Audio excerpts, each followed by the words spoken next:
Ça y est, une belle avancée a été faite au niveau du réseau de plomberie et d'électricité. Je t'avoue qu'il y a la plupart des choses, je te les ai pas affinées parce que je trouve qu'il n'y avait pas d'intérêt, mais je vais te montrer et t'expliquer un petit peu ce que j'ai fait. Donc comme tu le voyais avant, c'était vraiment le chantier, on avait tout qui ressortait en boule, c'était un peu n'importe quoi. Donc je me suis recréé ici en fait des supports tout simplement en chevron pour pouvoir venir fixer dessus mes multicouches. Tu vois, ceux-là, c'est ceux qui vont au vasque de la salle de bain des garçons. Ici, c'est le réseau de chauffage qui va jusque dans la chambre. J'ai voulu remettre ça propre, aligné de niveau et me laisser de la place pour ceux qui vont aller jusqu'au meuble vasque là. Je me suis également créé un support ici. Alors, il n'y a pas de grande utilité, c'est juste que moi, je voulais quelque chose de propre. Et ce qui m'a permis de faire toute mon électricité au poil. Donc, j'ai mis des boîtes de dérivation, chaque élément, donc un prise, un chauffage, un interrupteur, un éclairage, bref, t'as compris. J'ai fait passer tout derrière et comme ça tout ressort dans les boîtes proprement juste là. Ici c'est pareil, j'ai mis tout au propre et nickel. Avec mes arrivées d'eau, mes arrivées de chauffage qui vont jusqu'aux nourrices, enfin t'as compris, voilà, histoire d'avoir une plomberie qui soit propre. Pour rappel ici, ça va être un local technique. Donc pour accéder à ce local technique, parce que moi ici la salle de bain ça va être complètement fermé, je vais accéder par derrière, si tu te rappelles bien, il y a de ça 1 an et demi, j'avais créé le dressing de ma fille, avec une trappe secrète. Donc, on se retrouve dans la chambre et tu vois, juste ici, et ben, au fond de cette penderie, j'ai fait un fond démontable et ce fond démontable va me permettre d'accéder jusque dans mon local technique juste ici. Tu vois, j'aurai juste à retirer ce bout d'isolant et je vais pouvoir venir accéder là. Alors forcément, il n'y a pas beaucoup de place. Ok, le jour où je vais devoir changer le chauffe-eau, ça va être une galère, je le sais. Mais au moins, voilà, j'ai un petit espace dédié, un petit local. Je pense que je vais peut-être y mettre une petite caméra et une lumière à l'intérieur, comme ça, pour pouvoir aller vérifier de temps en temps qu'il n'y ait pas de fuite. Ça, ce n'en est pas une, c'est juste quand j'ai raccordé mon arrivée d'eau juste en dessous, il restait encore un peu d'eau dans le multicouche, et du coup, le temps de le brancher, enfin bref, t'as compris. Donc là, on est tout bon. Je suis repassé sur un chauffe-eau en 65 litres, c'est largement suffisant, sachant que pour moi, ça me sert de ballon tampon. J'ai branché mon eau chaude de mon arrivée d'eau directement sur le chauffe-eau. Pourquoi j'ai fait ça? Tout simplement parce que le chauffe-eau principal, il est à plus de 30 mètres d'ici.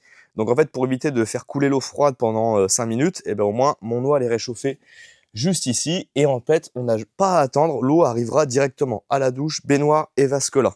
Tant que toute cette étape-là et tout ce petit local est bien prêt, ben, je vais commencer à m'attaquer à mon évacuation de mon meuble vasque qui va venir là. Et je vais commencer à railler. J'ai pas encore mes plaques de plâtre qui devraient pas tarder à arriver. Du coup, je vais en profiter pour commencer à cloisonner. Donc ici, je vais me faire sur rail et montant, parce que là, derrière, on a la chambre. Donc, pour gagner le plus d'espace possible, tu vois, je vais venir mettre mon rail et mon montant ici, et idem au-dessus. Comme ça va m'éviter de perdre de la place encore plus devant. Je vais faire ce montage-là. Je vais pouvoir également commencer celui-ci là, en attendant d'avoir mes plaques de plâtre pour pouvoir venir fixer directement mes rails dessus. Moi, j'ai horreur de venir fixer un rail directement sur les fourrures du plafond. Je trouve qu'en termes de solidité, c'est moins bon. Je préfère venir mettre ma plaque de plâtre et venir visser mon rail dessus. Donc c'est pour ça, c'est pas grave, je perdrai un petit peu de temps sur mes travaux, mais au moins, on va être sur quelque chose de nickel. Donc tu l'auras compris, c'est parti, je me lance là-dessus et on continue les travaux.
Et petite pause, j'ai commencé à faire mon doublage juste ici comme une cloison, donc comme je te l'ai dit avec des rails et des montants. Et maintenant, je vais arriver à une petite étape technique et je vais t'expliquer. Donc ici, je vais créer moi-même une vasque sur mesure en carrelage. Et celle-ci va être complètement suspendue. Il n'y aura aucun jambage. Je veux vraiment donner cette impression de lévitation sur l'ensemble de la vasque. Donc celle-ci, elle va faire à peu près 2,40 m à 2,50 m. Ça va être assez énorme. Sur cette vasque, on va avoir du coup à l'intérieur une vasque intégrée directement dedans qui, elle, va faire 120 de large. Et du coup, pour maintenir comme ça, il va falloir que je crée des renforts. Ici, j'ai fait exprès de ne pas visser celui-là. Et comme ça, à l'intérieur, je vais venir mettre à la perpendiculaire, tu vois, des solivettes. Donc là, j'ai déjà tout coupé, tout créé, mes renforts, etc. Je vais venir glisser mes solivettes entre les deux, venir revisser mes rails. Comme ça, en fait, on va avoir un gros maintien de force. Je vais venir les redoubler à l'arrière pour recréer encore plus un esprit de force pour éviter que celui-ci soit tiré vers l'avant. Et du coup, je vais en faire 3. Un ici, un de l'autre côté de la vasque et un peu plus loin parce qu'ici, on va avoir une grande tablette. Donc là, j'ai tout créé complètement sur mesure. Et sur ces renforts, je vais venir en mettre d'autres et je vais te montrer ce à quoi j'ai pensé, ce que je vais utiliser du coup pour pouvoir venir créer un support de vasque qui lui peut-être au final fera peut-être pas loin de, je sais pas, 80 ou 100 kg, mais on va être sûr normalement que ça ne bougera jamais. Donc, je pose tout ça, je mets mes renforts et après on refait un petit point sur les barres d'appui que j'ai trouvé pour ça.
Bon, ça y est, tu vois, les renforts sont prêts. C'est de niveau, c'est calculé pile poil là où il faut. Maintenant, ce qu'on va vérifier, c'est un peu la solidité. Et on va voir déjà si une seule barre tient mes 70 kg. Hop, on monte et on y va. Tu vois, on se tient plus. Et on peut dire que franchement, c'est du costaud.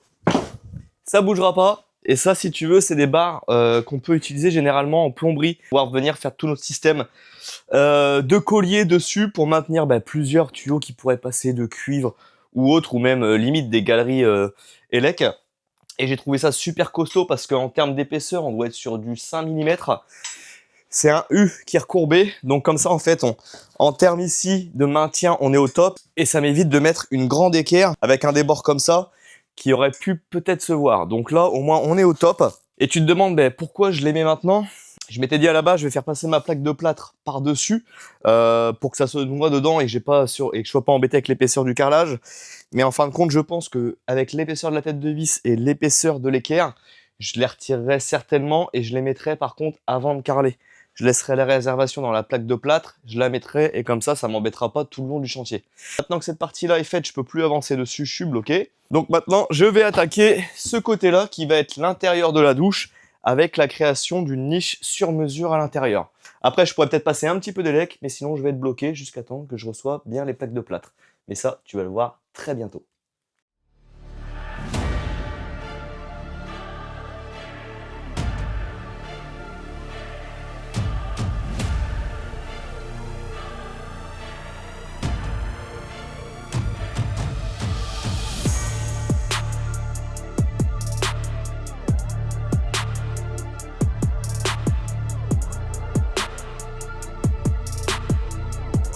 Ça y est, tu vois la partie niche est créée. Donc ce que j'ai fait, chose importante, c'est des fois essaye de voir par rapport à la taille de ton carrelage.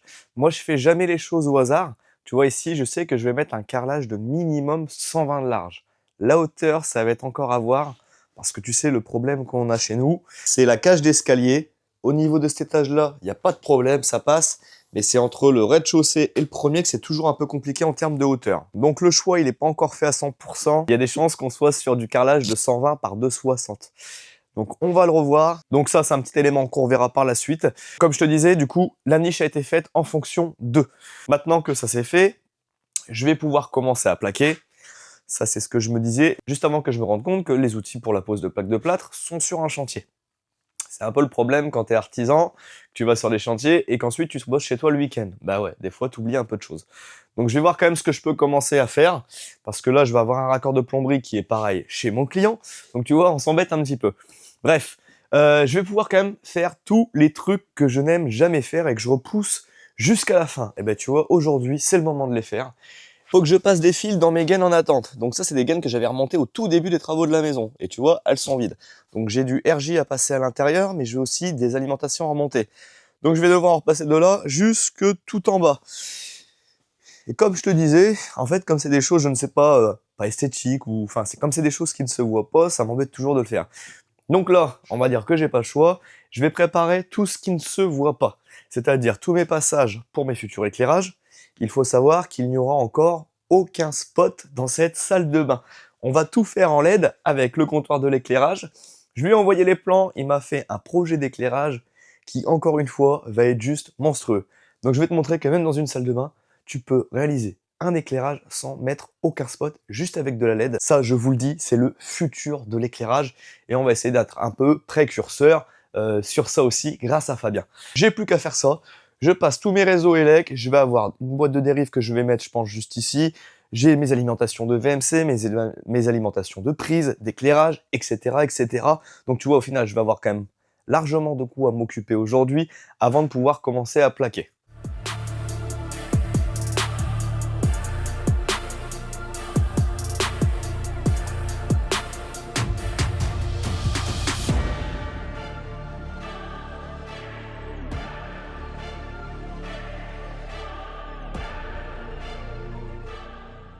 Bon, maintenant, je vais venir à une explication qu'on m'a souvent demandé dans mes anciennes vidéos par rapport à la hauteur de mon siphon. Comment j'ai fait pour le calculer, sachant que moi, je fais toujours passer mes évacuations dans mes doublages. Esthétiquement, c'est plus propre. Ok, en cas de problème, ça sera beaucoup plus compliqué, mais le but, c'est qu'il n'y ait pas de problème parce que tout aura bien été fait en amont. Donc, quand c'est comme ça, tu fais forcément ressortir ton évacuation avec deux coudes à 45 ou un à 90. Là, on est sur du 50, j'aurais même pu le faire en 90, c'est pas un problème. Et tu viens le faire ressortir ici dans ta façade. Donc moi, ce qu'il faut que je fasse, c'est que j'arrive à calculer où est-ce que je dois sortir au millimètre près, presque, j'ai envie de dire. Allez, on va dire on peut avoir une tolérance de 5 mm. Donc le but, c'est d'avoir tous tes accessoires et toutes tes cotes en amont pour pouvoir réaliser justement cette partie-là. Ce que je fais toujours, j'implante toujours tout au mur. Donc là, le laser que tu vois ici, que je vais aller éteindre juste après, c'est la hauteur, tu vois, de mes montants. Ça veut dire l'appui de ma vasque sur mes supports. Donc maintenant que ça, c'est calculé, que c'est tracé, À partir de ce trait-là, j'ai fait tout le reste de l'implantation que je vais te montrer. Là, on est sur une vasque à carreler, c'est-à-dire une vasque que je vais réaliser moi de A à Z. Donc mes cotes et mon implantation est ici. Toi, si tu as une vasque à poser ou une vasque sous un meuble, peu importe, eh ben, il faut que tu prennes toutes tes cotes et que tu aies tous tes accessoires pour tomber pile poil nickel. Donc, j'ai décidé, moi, de faire une cuve de 15 cm ici. Donc ici, mes supports sont représentés juste là. Sur mon support, je sais que je vais avoir un jackoboard de 5 cm, donc c'est un panneau prêt à carreler, plus mon carrelage, qui va faire 6 mm, plus la colle, etc. On part sur 6, voilà. Donc 6 cm, ça, c'est le haut, ici, de mon plan vasque. Par rapport à ça, je viens voir quelle profondeur de cuve je veux dans cette vasque. Moi, je suis parti sur une profondeur de 15 cm, ce qui est très bien. Par rapport à ça, je rajoute une épaisseur de carrelage en fond de cuve, une épaisseur de jackoboard pour le soutien de ce carrelage, et ensuite, ça me donne la cote du fond de ma cuve brute, on va dire. Donc, le net, c'est celle au-dessus du carrelage, le brut, ça va être en dessous le jackoboard. Ici, je vais mettre un jackoboard de 3 cm. Pourquoi ici en 3 cm? Parce que la bonde là que je vais utiliser, la Nano 6.7 de chez Virquin, elle accepte une épaisseur de vasque de 51 mm maximum. Donc si je prends mes 30 mm de jackoboard plus mes 10 mm de carrelage et colle, on arrive à 40. Donc là, on est juste nickel. Et du coup, par rapport à ce fond de cuve, ça me donne l'emplacement de ma bonde. Donc je vais simplement me référer juste en dessous et tracer l'axe de celle-ci. Hop. Par rapport à ce trait d'axe ici, je sais que je vais me mettre un chouïa plus bas par rapport à l'axe, parce qu'il faut que j'ai ma pente de l'axe de ma cuve jusqu'à ici. Et donc là, tu vois, ça me donne en gros l'axe de mes deux coudes à 45. Et par rapport à ça, j'ai mis la façade finie de ce plan vasque. Je te mets le plan ici, comme ça tu te rendras un petit peu plus compte. Et par rapport à ça, tu vois, si je viens mettre ma bonde juste là, eh bien celle-ci ne dépasse pas. Ça veut dire qu'elle ne se verra pas. Donc ça, c'est vraiment le gros avantage de chez Virquin. Cette bonde-là, elle est juste géniale. Pourquoi? Mais regarde la faible épaisseur. Celle-ci, elle fait juste, allez, 55 mm d'épaisseur. Donc je sais pas si tu te rends compte par rapport à un siphon classique qui lui doit en faire au moins une quinzaine. Comme je te dis, le but c'est de ne pas le voir quand on sera reculé. Et là tu vas te dire, mais du coup comment on fait pour aller rechercher toutes les cochonneries qu'il y a à l'intérieur? Parce qu'on n'a rien pour aller dévisser en dessous. Et ce qui est génial, c'est que tout passe par le haut. Donc ça, c'est la partie qu'on va venir visser en fin de compte sur notre siphon. Donc tu vois, on a tout en un, la bonde et le siphon. Une fois qu'on a pris en sandwich le support plus le carrelage, on vient le coincer, on a notre joint ici qui fait l'étanchéité. Ça, c'est la première chose. Et pour aller accéder au siphon, tout se passe par ici. Tu vois, là, ici, on a le fond de la cuve ici qu'on pourra toujours accéder quand même en le déclipsant. Mais en fin de compte, ton siphon anti-odeur, il est là. Tu vois, c'est juste un petit joint. En fait, lorsque l'eau passe, lui vient s'ouvrir. Donc comme ça, tu n'as plus les odeurs là. Tu as ton fond de cuve au cas où ici à aller nettoyer. Et voilà, pas besoin de se pencher la tête par en dessous. Tout se passe par le dessus. Donc ça, gros avantage. Maintenant que ça c'est implanté, je n'ai plus qu'à avoir à mettre mon laser au niveau de mon trait juste ici. J'ai même décidé de me mettre un petit peu plus bas pour me laisser un petit peu de jeu au cas où. Maintenant que c'est fait, tout simplement, regarde, tu viens prendre tes deux coudes à 45. Tu viens les mettre sur ton axe ici de ton évacuation. Et pour avoir ta cote, eh ben c'est tout simple.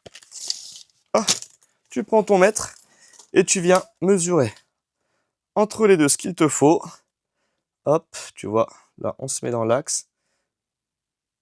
Et je sais qu'il me faut un morceau de 28 cm. Voilà. Rien de très compliqué, il faut juste penser en amont à tout ce qui va se passer par la suite, être bien organisé, et au moment où tu vas poser l'ensemble, ça va aller tout seul.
Ça y est, toute la partie élec est enfin terminée. Je me suis fait un petit truc propre. Je vais te montrer, au moins le jour où il y a un souci ou un petit problème, je vais venir accéder. Tout est super bien repéré, tout est super bien calé. Tu vas voir ça. Alors oui, c'est quelque chose qui ne se verra jamais, mais au moins, dans ma tête, on va être nickel. Comme tu peux le voir, hop, je te montrerai un peu plus par la suite. Mais tu vois, je me suis fait un coffrage avec toutes mes boîtes de dérivation directement posées dessus. Je me suis créé un support et là, et ben voilà, tu vois, tout passe derrière, tout passe proprement et on a quelque chose quand même de super propre. Dernière étape avant de pouvoir commencer à poser les plaques de plâtre qui sont juste ici et dont je te parlerai également.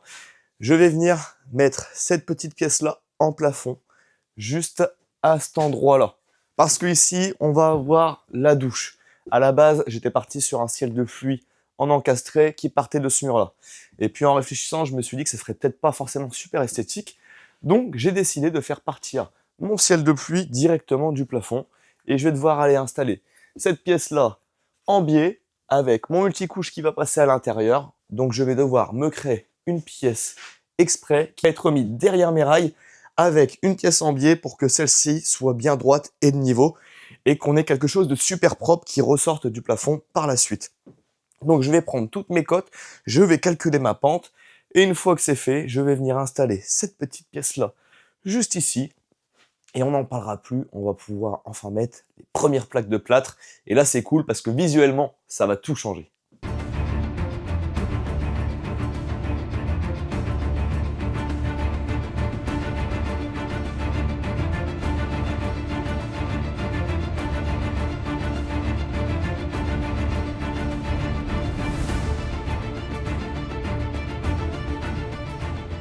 Ça y est, toutes les préparations sont enfin terminées.